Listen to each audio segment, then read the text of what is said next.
Bom dia, igreja! Bom dia! Bem, vamos começar orando. Pai, amado Deus, muito obrigado, Pai, por termos a honra, Pai, de estarmos aqui, Pai, dentro do Senhor Deus, Pai, nesse local, Pai, para adorar o Teu nome, Pai. Pai, muito obrigado, Senhor Deus, Pai, por estarmos aqui unidos entre irmãos e irmãs, Pai, Deus, Pai, nesse reino maravilhoso, Pai, para justamente, Pai, viver os Teus sonhos aqui na terra, Pai. Pai, por favor, Senhor Deus, Pai, que o Senhor, Deus, abra nossa mente, Pai, Deus, abra nosso coração, Pai, amado Deus, e que sejamos, Pai, guiados, Pai, pela Tua palavra, Pai, para tomar decisões, Pai, para Ti, Pai. Em nome de Jesus, nós agradecemos. Amém. Amém. Vamos, Lucas! Vamos, Lucas! Vamos, Carlos! Eu sempre fui fã, isso é, quem me conhece sabe, eu sempre fui fã de quadrinhos. Eu sempre gostei de super-heróis. Desde quando eu era criança, eu tinha uma fissura pelo Homem-Aranha. E eu lia várias HQs, vários quadrinhos do Homem-Aranha. E ao ponto de eu ter conseguido ler todos os quadrinhos do Homem-Aranha. Todos. De 1962 até 1980. 18 anos de publicação que eu consegui ler. De tanto que eu gostava desse super-herói. E eu acho que a maioria das crianças tem um super-herói favorito. Um super-herói que se identifica, um super-herói que se fantasia e fica imaginando o que pode fazer, sabe? E eu adorava o Homem-Aranha porque os quadrinhos tinham bastante de realidade até, sabe? Pra quem não sabe, o nome do Homem-Aranha é Peter Parker. E o Peter Parker, ele era um estudante, certo? Que ganhou superpoderes. Mas em muitos quadrinhos mostrava a rotina dele. Então, ele acabava acordando cedo para ir para o trabalho. Durante a tarde, ele tinha que se vestir de super-herói e lutar contra o super-vilão no meio da cidade. E à noite ele tinha que ir para a faculdade ainda. E quando ele voltava para casa, muitas vezes ele ligava a luz e via que não estava acendendo.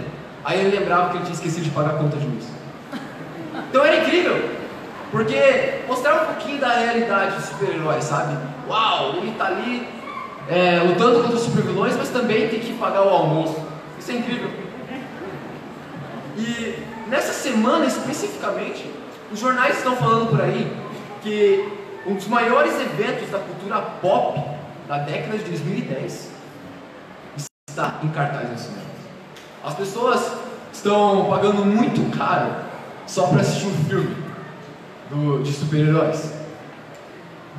E uma coisa muito interessante é que, por ser o último filme da saga, eu vejo várias pessoas vestidas de super-heróis que ficam pensando. Você pergunta para uma criança na escola ou para um irmão mais novo lá no interior, pergunta para ele: e aí, cara, o que você está pensando? Não, eu só estou pensando no filme, sabe?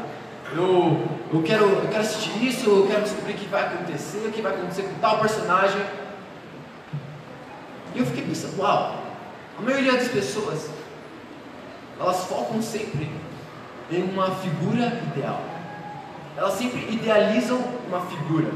Por mais que seja infantil, por mais que seja apenas um super-herói que veste capa e um uniforme bem colorido, ele idealiza algo para seguir.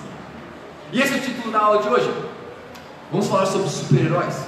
Os heróis mais poderosos do universo. Os heróis mais poderosos do universo. Vamos para a 1 Crônicas, capítulo 21. Vamos.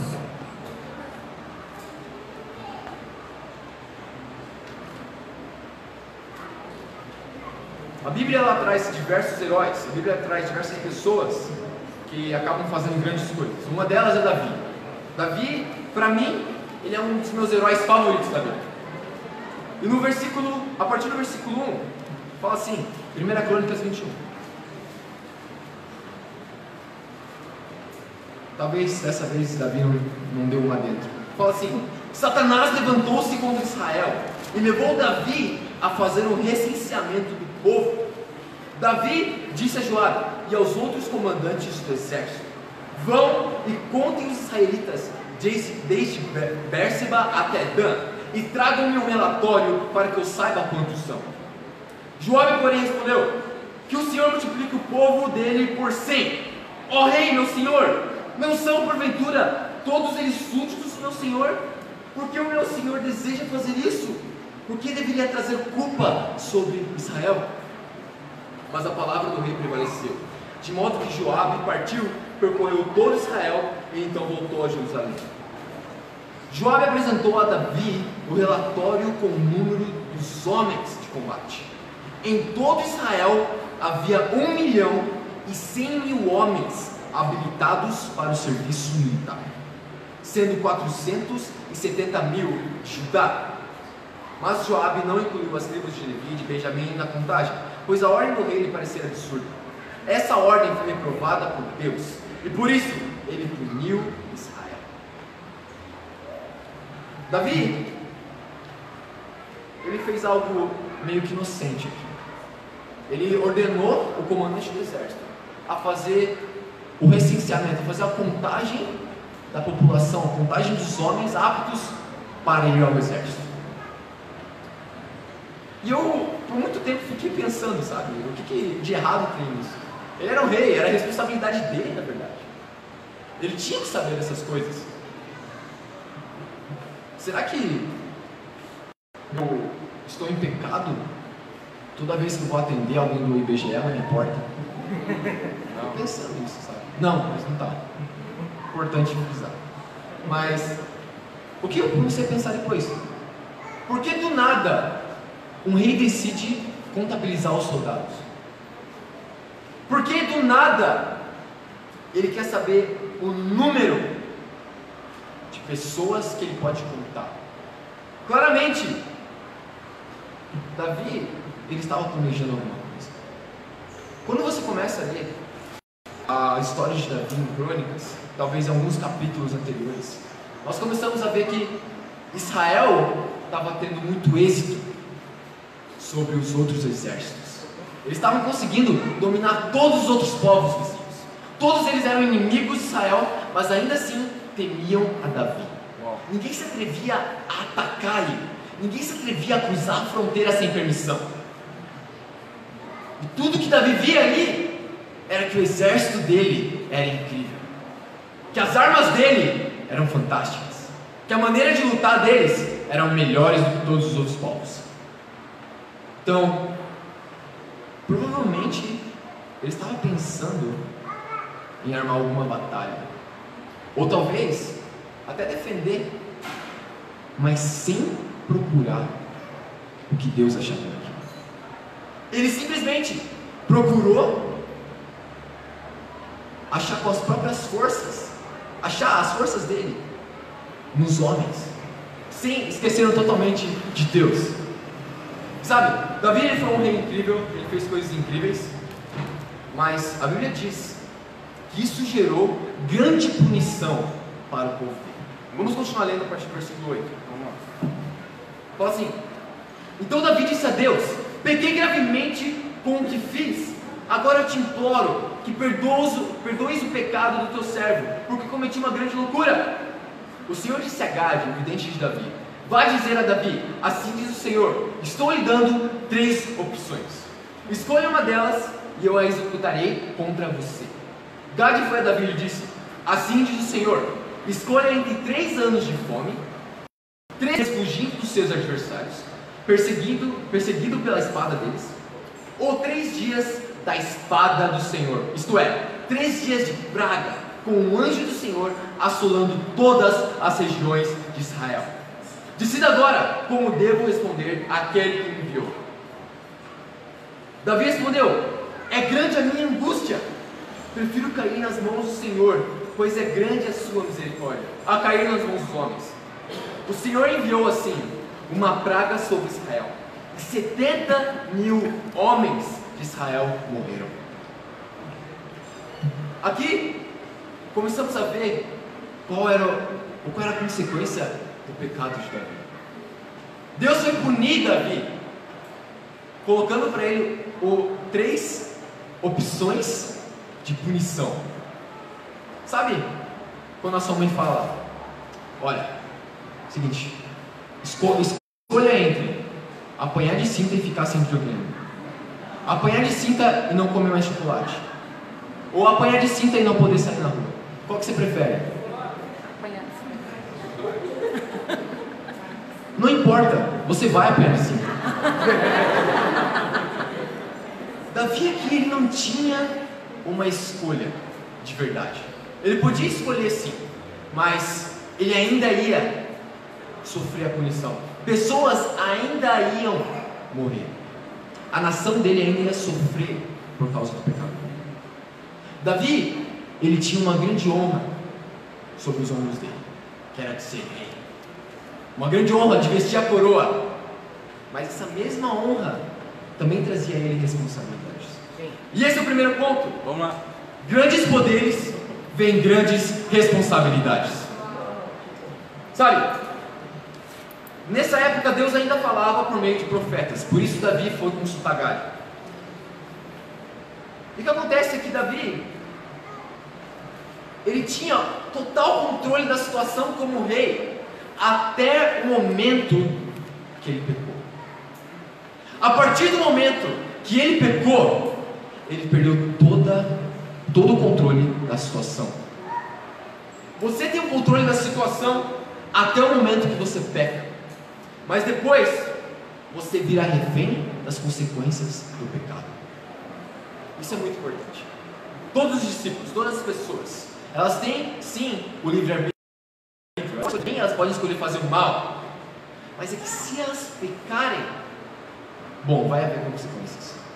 E muitas vezes essas consequências você não pode controlar. Mas é aí que entra a questão do poder. Sabe? Deus te deu quantos presentes? Ele te deu um emprego, Ele te deu uma faculdade, Ele te deu uma família. Quais são os presentes que Deus te deu? Quais são as responsabilidades que Deus te deu?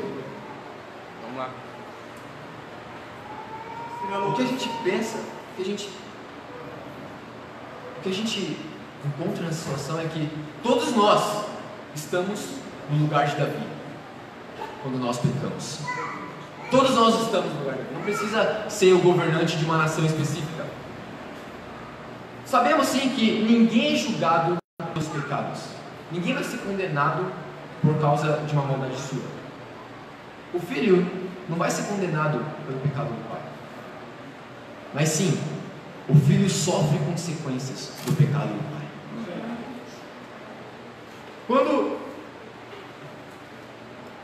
Quando você acaba pecando, pessoas do seu grupo acabam sofrendo as consequências do seu pecado. Quando você peca, a sua família sofre com o seu pecado. Quando você peca, os seus amigos, eles sentem um sofrimento, uma punição, por causa de um erro seu. Como discípulos, você tem o poder de influenciar a vida de outras pessoas que estão te cercando. Como discípulo, você obrigatoriamente deve influenciar as outras pessoas. Mas como discípulo, você deve ter a responsabilidade de evangelizar as pessoas que te cercam. Mas se você desistir, talvez essas pessoas não sejam salvas. Se você desistir, talvez a sua família nunca seja salva. Quantos irão sofrer por causa da sua fraqueza? Deus faz isso, Deus permite que essas coisas aconteçam justamente para que crie temor no nosso coração. Verdade. Justamente para que nós sentíssemos o fardo, a responsabilidade e a seriedade de ser um discípulo de Jesus. Amém. Mas se você se arrepende e você vive como um discípulo de verdade, talvez você possa dar frutos para Deus ainda nesse ano. Muito bom. Se você se arrepende e começa a viver como discípulo, muito provavelmente você vai ver Deus abençoando muito mais. Amém. Vamos lá, irmão. Se você perseverar, a sua família vai ser salva. Amém. Quantos irão se batizar se você tomar a decisão certa? Amém. Bom, pense nisso. O exemplo para todos nós não é nem mais segredo, é a vitória. Amém. É incrível ver uma jovem, uma adolescente ainda, mas que persevera, não é tanto assim, ela é mais velha que eu, mas ela persevera e realmente vive como discípula todos os dias, independente da perseguição, independente das críticas. E hoje a mãe dela vai ser batizada.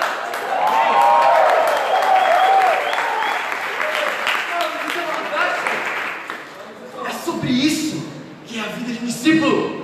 É perseverar para você salvar as outras pessoas que estão à sua volta. Sim. É isso que se trata de ser um discípulo. É essa a sua grande responsabilidade. É esse o seu poder.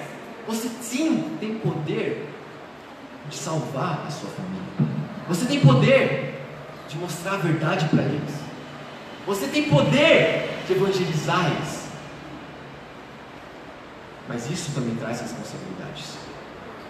Com essa mesma responsabilidade, você pode fazer algo bom, mas também pode não. Vamos continuar a partir do versículo 15. Vamos lá.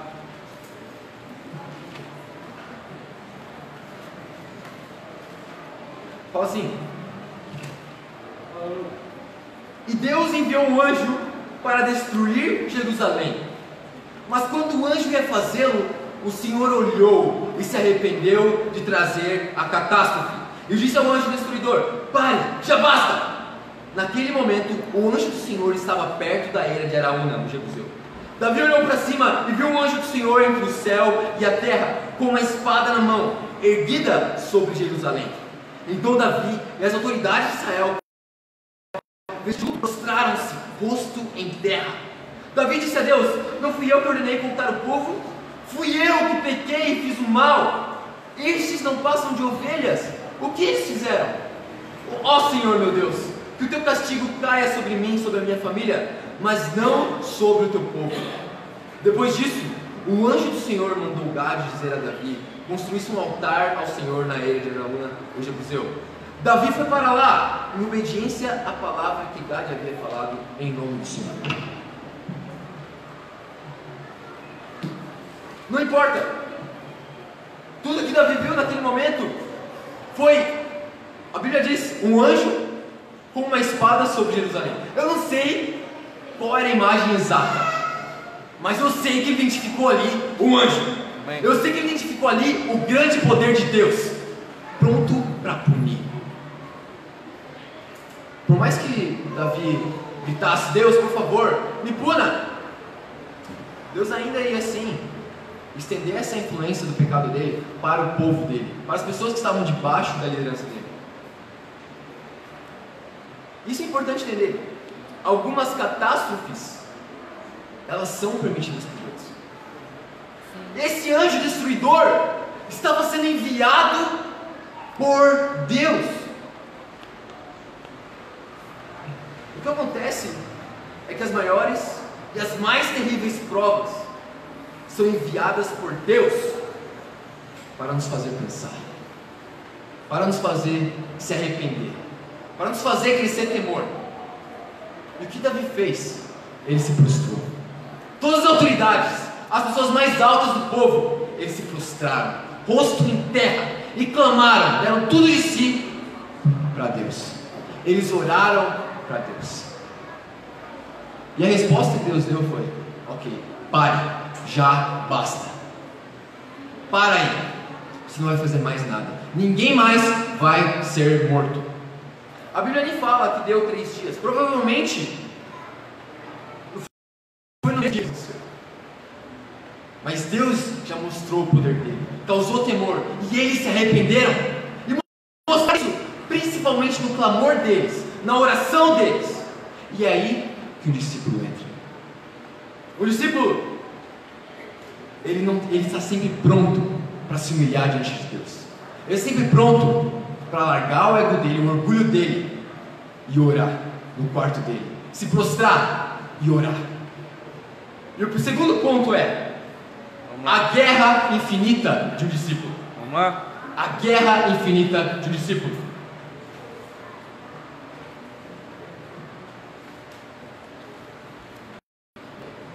Fala assim, 2 Crônicas, capítulo 33. Vamos para lá.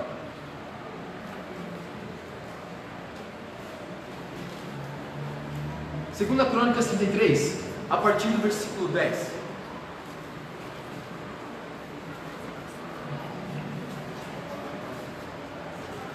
Fala assim: o Senhor falou a Manassés e a seu povo, mas não lhe deram atenção. Por isso o Senhor enviou contra eles os comandantes do exército do rei da Síria, os quais prenderam Manassés, colocaram-lhe um gancho no nariz e algemas de bronze. Em sua angústia, buscou o favor do Senhor, o seu Deus, e humilhou-se muito diante do Deus dos seus antepassados. Quando ele orou, o Senhor o ouviu e atendeu o seu pedido, e o trouxe de volta a Jerusalém e a seu reino. E assim Manassés reconheceu que o Senhor é Deus. Manassés, ele era um dos reis de Judá. Ele fazia parte do povo prometido. Mas a Bíblia diz que ele se esqueceu totalmente da lei, ele se esqueceu totalmente de quem Deus era, e começou a adorar outros deuses, e começou a praticar a idolatria, começou a cometer vários pecados que todo o seu povo acabou cometendo também. Uma coisa interessante é que Deus puniu Manassés quando ele enviou o rei da Síria para prender ele, para derrotar o exército dele, para prender ele. Que foi colocado um gancho no nariz de Manassés. Um gancho no nariz pode significar várias coisas hoje em dia, não? Pode significar apenas um piercing, mas nessa época era algo muito sério. O gancho no nariz, ele era um sinal de escravidão. Um gancho no nariz é uma pessoa que tinha um gancho, ela estava em estado de servidão. E todo mundo identificava a pessoa que era escrava, que era serva, por meio do gancho, por meio desse sinal na Babilônia. E se você arrancasse ainda assim ia ter uma cicatriz, ia mostrar pelo menos o seu passado, ia mostrar de onde você veio. O rei de Judá foi tornado um escravo, punido severamente, para então se lembrar de Deus, para então ele se arrepender. E a primeira coisa que ele faz, ele ora a Deus, ele clama a Ele com todo o coração, certamente com todo o coração. Ele tinha perdido tudo nesse momento. E o que a Bíblia fala é que Deus atendeu o pedido dele, ele foi trazido de volta para Jerusalém. Mas o principal milagre, Manassés reconheceu que o Senhor era Deus. Amém. Sabe, essa é a guerra infinita de um discípulo. O discípulo não luta fisicamente com seres espirituais para ele. Na verdade, tudo que ele faz é observar situações e observar padrões. E aí então, pela Bíblia, tem um olhar espiritual. A guerra de um discípulo é uma guerra espiritual. Ela é uma guerra contínua. Ela é uma guerra que não acaba nunca. Todo momento somos tentados. Em todo momento somos provados. A principal saída que temos é a oração.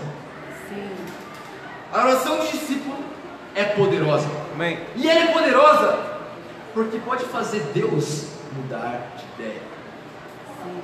A oração pode fazer com que Deus transforme, mude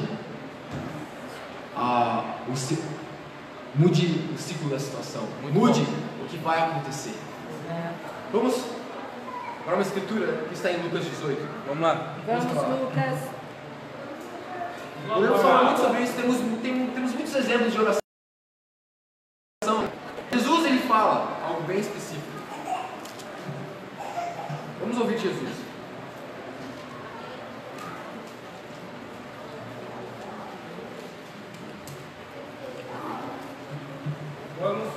Vamos lá. Lucas 18, a partir do versículo 1. Fala assim: então Jesus contou aos seus discípulos uma parábola, para mostrar-lhes que eles deviam orar sempre e nunca desanimar. Ele disse: em certa cidade havia um juiz que não temia a Deus, nem se importava com os homens. E havia naquela cidade uma viúva que se dirigia continuamente a ele, suplicando-lhe: faze-me justiça contra o meu adversário. Por algum tempo ele se recusou, mas finalmente disse de si mesmo: embora eu não tema a Deus e nem me importe com os homens, esta viúva está me aborrecendo. Vou fazer-lhe justiça para que ela não venha mais me importunar. E o Senhor continuou: ouçam o que diz o juiz injusto. Acaso Deus não fará justiça aos seus escolhidos que clamam a Ele dia e noite? Continuará fazendo-os esperar? E eu lhes digo: Ele lhes fará justiça e depressa. Quando o Filho do Homem vier, encontrará fé na terra? Jesus termina essa parábola com uma pergunta: quando o Filho do Homem vier, ele já veio, Jesus já veio, encontrará ele na terra? Encontrará fé na terra? As pessoas, por mais que vissem milagres, por mais que vissem coisas incríveis através de Jesus, elas ainda assim escolhiam não acreditar em Jesus. Elas ainda assim escolhiam priorizar as tradições. Sabe, milagre não é suficiente. Milagre nunca foi suficiente para mudar o coração de uma pessoa. Problemas mudam o coração de uma pessoa. É verdade. Situações, provas, isso sim muda o coração de uma pessoa. Quando nós estamos, nosso dia a dia é difícil, nosso dia a dia, nosso trabalho, passa por várias dificuldades, devemos orar radicalmente. Sim. É nesse momento que Deus dá situações para nós, de fato, buscarmos a Ele. A oração, ela é o campo de batalha do discípulo. Vamos lá. Sabe, você já se sentiu cansado fisicamente depois de uma oração? Você já gastou tanta energia em uma oração a ponto de você, quando você falar amém, você já está... Vou tomar uma água. Essa é a batalha. Você realmente se doar, gastar a sua energia na oração, realmente clamar para Deus, te preencher com o Espírito dele, ficar completo com ele, para então você ter coragem para enfrentar o seu dia. Muito bom. Para então você sair para trabalhar, para então você enfrentar as tentações que Satanás vai colocar na sua frente. Estamos em guerra espiritual contínua, ela nunca acaba, isso é fato. Mas vamos para uma última escritura, em Mateus 5. Vamos lá. Vamos, Lucas. Existe um porquê de estarmos ativamente em uma batalha espiritual. Em Lucas 5, versículo 14. Deus é perfeito. Mateus 5, versículo 14. Deus é perfeito. E Ele coloca situações justamente para continuar mudando nossos corações. Sim. Para continuar fazendo com que a gente continue a viver como discípulos. Provavelmente, se tivéssemos uma vida tranquila depois do batismo, nós cairíamos da fé logo. Se tivéssemos uma vida tranquila, serena, como discípulos, na verdade nós não seríamos tão comprometidos assim. Em Lucas 5, versículo 14 fala: vocês são a luz do mundo.